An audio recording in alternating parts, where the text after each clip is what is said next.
सियासी पार्टियां हैं, हर एक को हमें से ताल्लुक होता है। कब जब इलेक्शन आता है बड़े बड़े वादे हमसे करते जरूर हैं, लेकिन वादों के बाद फिर मुकर है हमेशा से। उलमा अगर पर्दे से हटते हैं तो फिर कुछ भी नहीं। आप यहाँ देख रहे होंगे 86 के डेक्कन हेराल्ड के गलाटे के बाद और फिर बाबरी मस्जिद के 92 के दोनों के फसादात के अंदर आपने देखा होगा 86 के अंदर उलमा की राहबरी थी, शाबानू केस के अंदर, ये दूसरे केसों के अंदर अल्लाह तबारक व तआला ने उसमें कामयाबी अता की और मुसलमान सुरखरू हो गए।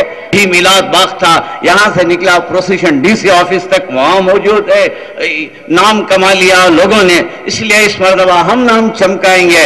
स्टेज पर आए, यही स्टेज था, इफरा तफरी, किसी के कपड़े फट रहे हैं, आप भी अबू बकर सेठ मौजूद हैं, उनके कपड़े तार तार किए। हमारे अब्दुर्रहमान साहब थे मरहूम, हमारे शकीब रहमान साहब के वालिद, उनकी शेरवानी उतार दी गई और जैसा आदमी मिला इस तरीके से नाचने लगा। नतीजा यह हुआ हमारी 4 अजीज जाने जे हमसे छिन गई। नौजवान अकरम और उनके साथी गोलियों का कटाव करके शिकार हो गए। तो दोस्तों क्या हुआ, हमारी पोल खुल गई, मालूम हो गया गैरों को कि हम क्या हैं और हमारी हकीकत क्या है जी। तो लिहाजा दूसरे जितने भी लोग हैं वादे जरूर करते हैं जी, फिर उसके बाद वादे खत्म करते हैं। हमें वादों की जरूरत नहीं, अपने हुकूक हासिल करने के लिए जद्दोजहद की जरूरत है। मुसलसल जद्दोजहद करते रहें, कोशिश करते रहें। अवाम जो है उलमा पर भरोसा करें। इंशाअल्लाह अल्लाह तबारक व तआला की मदद उलमा के साथ रहती है। उलमा की सिर्फ यहाँ नहीं बल्कि आखिरत में भी जरूरत, उलमा की जन्नत के अंदर भी जरूरत पड़ती है। मेरे दोस्तों याद रखो, अल्लाह तबारक तआला 2 रकअत के इमामत के वास्ते उलमा को नहीं पैदा किया। कौन क्या है, कौन की इमामत क्या है, क्या जाने बेचारे ये 2 रकअत के इमाम। अल्लाह तबारक व तआला इमाम बनाना है, आलिम बनाया है पूरी उम्मत की राहनुमाई राहबरी के वास्ते। इब्राहिम अलैहिस्सलातु वस्सलाम को अल्लाह ने इनाम दिया तो कहा ये पूरे उम्मत के वास्ते इन जाइलुका लिन्नासी इमामा, हम तुमको इमाम, राहनुमा, राहबर, खाइद बनाते हैं। तो इस वास्ते आज हमारी चीजों की हमें कोई हैसियत नहीं है, कोई ताल्लुक नहीं है। जो मिला हमें तख्ते मश्क बना रहा है, वो पार्टी में घसीट रहा है, ये पार्टी में घसीट रहा है। दूसरे आप देख रहे हैं वो पार्टी से मुमताज होकर अपने मसाइल हल करने वाला कौन है, उसे आदमी को मुंतखब करते हैं। लिहाजा उम्मत का दर्द रखकर सोचें, ये कोई सियासी प्लेटफॉर्म नहीं है। अपने मुसलसल जद्दोजहद के वास्ते अपने जानते हैं, खासकर मैसूर के अंदर आपने देखा चंद दिनों से एक आदमी भाग को जा रहा है बस पकड़ने के वास्ते, सिर्फ उसका कसूर इतना दाढ़ी है और सफेद टोपी है उसके, बस निकली जा रही चामंडी की तरफ जा रही है, भाग को जाको पकड़ा पुलिस, इधर से एक उधर से एक, वायरलेस के अंदर हो गया, खून की अलकायदा का आदमी जा रहा है। चुनाचे बेचारा वहां पकड़ते ही धड़ धड़ धड़ गए और घुसे, पकड़ ले उसे, पकड़ ले जाको इन्वेस्टिगेशन करे। अभी साहब अयूब साहब बेटी पूछ को देखो उनकी हालत क्या हुई है, बेचारे पर क्या गुजरे अब जानते होंगे।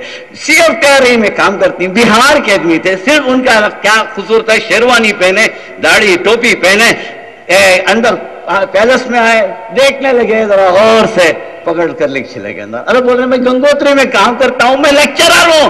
वो लेक्चरर ही नहीं, आप पुलिस स्टेशन में आइए और उसके बाद आप गवाही दीजिए कि फलां जॉब आप कर रहे हैं, वहां अपने को बेकसूर साबित कीजिए। बेचारे दूसरे दिन रिजाइन करके यहां से चले गए। ये तो बहरहाल हालात हद तक खतरनाक मोड़ पर आ चुके हैं। लिहाजा खाली दाढ़ी रखना, टोपी पहनना हमारे लिए नाकाबिल बर्दाश्त। हाजा हजकुआ को बहुत वादे करके गए, हमें सुन्नत रसूल छोड़ कर रही है, को आते ही नहीं हजरत दाढ़े देखे तो बहुत ही कहाँ देखो परेशानी। हम जिद्दा में उतरते हैं, हमारे रफीक भाई को उस्तादी को डालिए हजरत अंदर ये देख नहीं लगते हालात। आज का साल और पढ़ो, हमारे पूरा उनका बायोडाटा आया।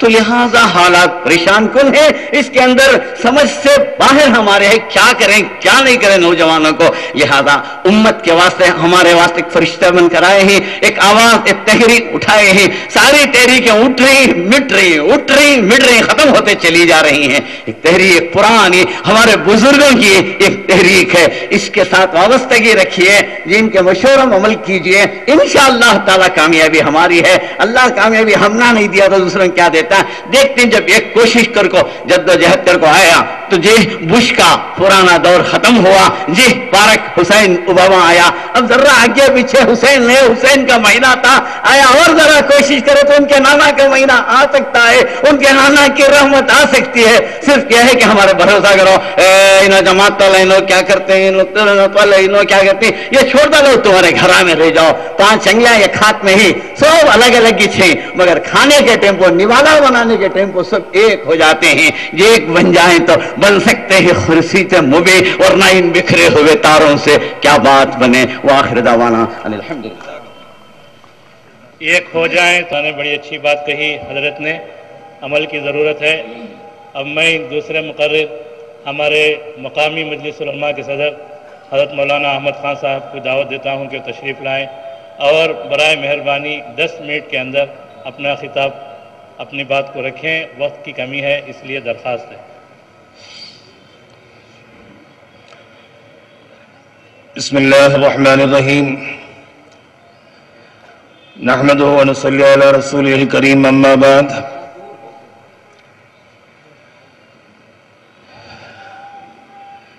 मोहतरम सदर साहब, उलमाए किराम व हाज़िरीन, अस्सलामु अलैकुम व रहमतुल्लाहि व बरकातुहू। आप हजरात को ये बात अच्छी तरह से मालूम है कि हम तमाम के तमाम हिंदुस्तान में रहते हैं और बसते हैं, और जिस मुल्क में और जिस शहर में और जिस सूबे में हम रहते हैं, ये सूबा भी मुल्क से जुड़ा हुआ है और ये शहर भी मुल्क से मुत्तसिल है, जुड़ा है।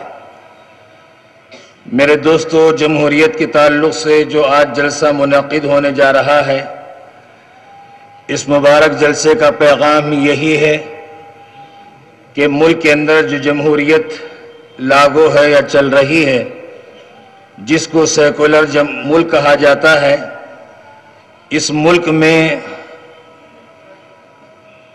मुसलमानों के ताल्लुक़ से जो परेशानियां बढ़ती जा रही हैं और मुसलमानों को खुसूसियत के साथ बदनाम करने की कोशिश की जा रही है, ये सारे के सारे हालात हमारे और आपके सामने मौजूद हैं। लेकिन इन सब का मुकाबला उसी वक्त हो सकता है जबकि हम सब के सब एक हों और मुत्तहिद हों और आपस में इत्तेहाद व इत्तिफाक के साथ एक हो सकते हों। तभी चलकर मेरे दोस्तों, ये हमारे हुकूक जो दस्तूर में हमें दिए गए हैं, हमें मिल सकते हैं और उसके हकदार हम बन सकते हैं। सबसे बड़ी बात यह है कि बहुत सारे मुसलमानों को ये बात भी मालूम है कि हम जमहूरियत में मुल्क में रहते हैं, जमहूरियत मुल्क में हम जीते हैं और बसते हैं, लेकिन जमहूरियत क्या चीज़ है हमें खुद नहीं मालूम है, और जिसकी वजह से आज बहुत सारे अहबाब अपनी ज़बान पर ये अल्फाज दोहराते हमें नज़र आते हैं या मिलते हैं कि आज के ज़माने में जो दस्तूर कायम है हिंदुस्तान का और जिस पर मुसलमानों को पूरी पूरी आज़ादी हासिल है, तो इससे मुसलमानों के जो हुकूक हैं वो सल्ब करते जा रहे हैं। इसलिए हमें और आपको इस बात और यहाँ के रहने वाले खुसूसन मुसलमानों के ताल्लुक़ से जितने मसाइल हैं और जो परेशानियाँ हैं, इन सारी परेशानियों को सामने रख कर बहुत सौ ने अपनी ज़बानों से ये कहते हुए हमने सुना कि आज के आज़ाद मुल्क में इससे हालात उस वक्त के बेहतर थे जबकि इस हिंदुस्तान पर गैरों की हुकूमत थी या अंग्रेज़ों की हुकूमत थी। लेकिन अंग्रेज़ तो मेरे मोहतरम चाहता तो यही था कि मुसलमान भी इस मुल्क के अंदर थे और मुसलमानों के साथ भी वहाँ भी बहुत सारे हालात भी पेश आए। लेकिन इस वक्त मैं आप तमाम हजरात को इस बात की दावत देता हूँ कि हमारे इख्तलाफात को हम सब के सब छोड़कर आपस में मुत्तहिद व मुत्तफिक रहें, और जब भी कोई भी किसी भी ताल्लुक़ से, दीन के ताल्लुक़ से, इस्लाम के ताल्लुक़ से जो भी आवाज़ उठे तो हम तमाम मुसलमानों को एक प्लेटफार्म पर آنا چاہیے، جیسا کہ ڈنمارک کے جلسے میں ہم معاذرات نے اور ہم مسلمانوں نے اور خصوصیت کے ساتھ 1986 سے پہلے جو شاہبانوں کا کیس چل رہا تھا، جس میں میرے محترم پورے کے پورے علماء کرام اس میں متحد ہو کر ایک پلیٹ فارم پر آئے تھے اور سارے کے سارے مسلمانوں کو اس پر جمع کیا گیا تھا. اتنا بڑا مجمع آپ حضرات نے دیکھا الحمدللہ. جیسے یہاں سے کارواں شروع ہوا، اس کارواں کا پہلا سرا ڈی سی آفس میں تھا اور اس کارواں کا آخری سرا ابھی میلاد باغی کے پاس موجود ہمیں نظر آیا تھا. تو یہ سارے حالات ہمارے سامنے ہیں. اللہ تعالیٰ سے دعا فرمائے خداوند کریم صحیح معنی میں ہمیں جمہوریت کو سمجھنے کی توفیق عطا فرمائے. اور سب سے بڑی بات دوستو، جب تک ہم اپنے اندر یہ بات نہیں پیدا کر سکتے کہ ہم کو یہاں جینا ہے اور ہم کو یہیں مرنا ہے اور ہمارے حقوق ہمیں حاصل کرنا ہے، تو اسی کے تعلق سے ایک شاعر نے کیا خوب کہا ہے، سرفروشی کی تمنا ہے تو سر پیدا کر، سرفروشی کی تمنا ہے تو سر پیدا کر، تیر کھانے کی ہوس ہے تو جگر پیدا کر. وآخر دعوانا الحمدللہ. یہ بات کہی ہے، سر پھرا ہو تو سر کہاں پیدا کرتا ہے؟ سر پیدا کرنے کے لیے سر پھرا نہیں ہونا چاہیے.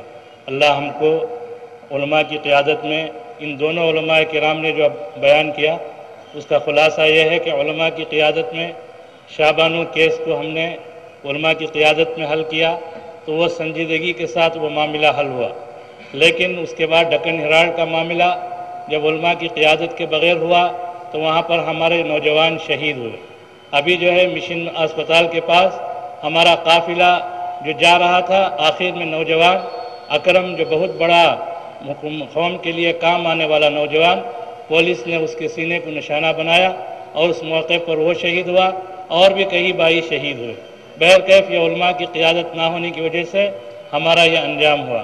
اب انشاءاللہ بہت سے ہمارے حاضرین اور اسٹیج پر تشریف فرما رونق افروز ہمارے قائدین علماء کرام دیر سے تشریف لائے، جس میں حضرت مولانا نسیم صاحب اور اسی طرح قاضی شہر حضرت مولانا قدرت اللہ صاحب اور بہت سے ہمارے کارپوریٹر حضرات تشریف لائے ہیں. میں ان سب کا استقبال کرتے ہوئے اس مجلس کے اندر ہمارے استاد الاساتذہ حضرت مولانا محمود الحسن صاحب رشادی دامت برکاتہم بھی تشریف فرمائیں، ان کا بھی استقبال کرتے ہوئے اب آگے کی تقریر کے لیے چامرا نگر ضلع کے صدر، جمعیت العلماء چامرا نگر ضلع کے صدر حضرت مفتی جعفر حسین قاسمی صاحب سے درخواست کرتا ہوں کہ وہ تشریف لائیں اور اپنے بیان سے ہمیں استفادہ کا موقع دیں. بات تمکین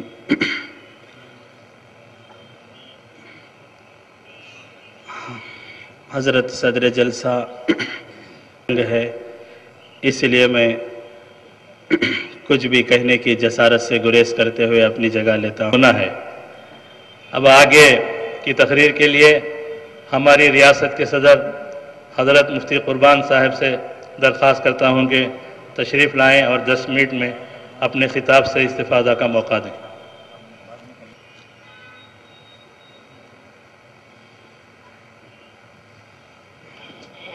وعلى من لا نبي بعده اما بعد.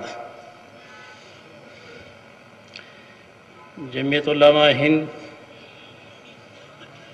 جس نے ہمیشہ ملک اور قوم کی نبض کو پہچانا ہے اور وقت پر صحیح رہبری کی ہے، اس وقت ہم نے جمعیت علماء ہند کے علم کے نیچے یہ طے کیا کہ بمبئی سانحہ کے بعد جمہوریت کے تحفظ کے واسطے مسلسل جد و جہد کرنی چاہیے اور یہ ہماری اور آپ کی خوش نصیبی ہے کہ ہم نے اس کا آغاز جمعیت علماء کرناٹک کے زیر اثر بنگلور شہر میں بلایا جائے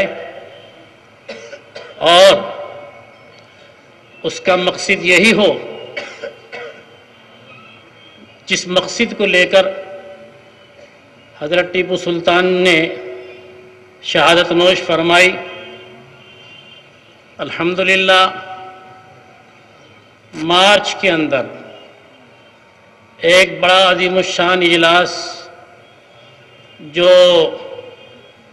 کرناٹک، آندھرا پردیش اور تامل ناڈو کا مشترکہ اجلاس بنگلور میں ہونے والا ہے، اسی جد و جہد کی ایک کڑی کے طور پر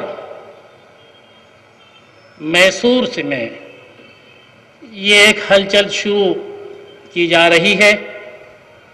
میں جمعیت علماء ہند سے تقریباً 35 سال سے باضابطہ وابستہ ہوں، اور میں نے جمعیت علماء ہند کے اندر بہت نشیب و فراز دیکھے ہیں۔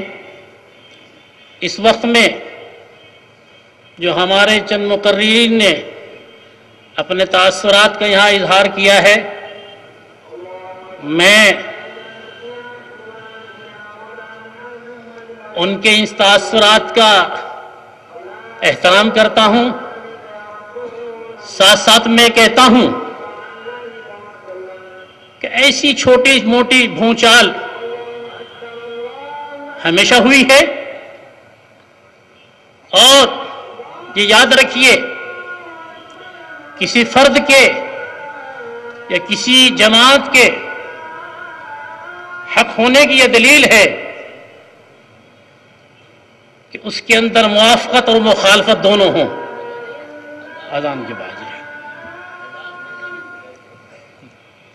محترم حضرات، لیکن مسجد باغبان میں عشاء کی نماز 10 بجے ہوگی پروگرام کے بعد، اس لیے آپ حضرات درمیان میں نہ اٹھیں۔ حضرت